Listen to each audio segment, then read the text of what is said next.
Let's take a look now at how Excerpts and the More button work. These both serve a similar function but in different ways. Let's see how this goes. Now, the More button is meant for you to be able to choose exactly where you're going to show only a portion of a post or a page.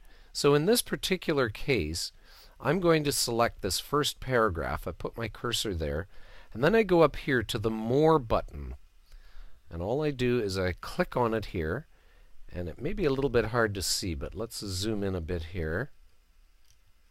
You can see a little More tag there with a very light line beside it. And that's indicating where you're going to split your particular post. So let's update this. Now here's the way it looks right now. It simply shows the entire post on our front page here. Okay, so now that we've put in the More button, let's see what happens. It's split it, hasn't it, right at the end of that first paragraph and inserted this link. Now this link, by the way, the wording for it and everything, that can be changed by theme. That's not built into WordPress. So the Continue Reading button in this case will take us to the full post. And this can be very handy when you only want to show a portion of an item. Now, WordPress also allows for something else called the excerpt. So let's take out this More button right here. Now by default, the excerpt box doesn't show up down here. We have to turn it on, and we go to Screen Options to do that.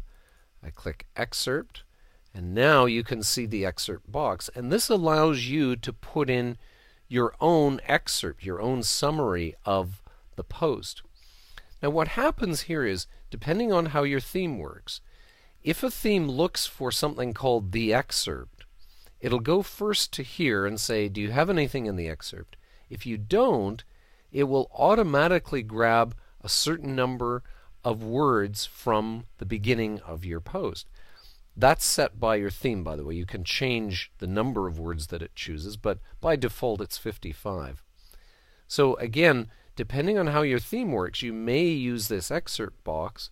It may just grab, if you don't do anything in the excerpt box, it may just grab some of this, or you can specify with the More button exactly where you want to show the excerpt from that. So that gives you a sense of how you can use excerpts and the More button to split up your content and only show a portion of it before the person gets to the full text.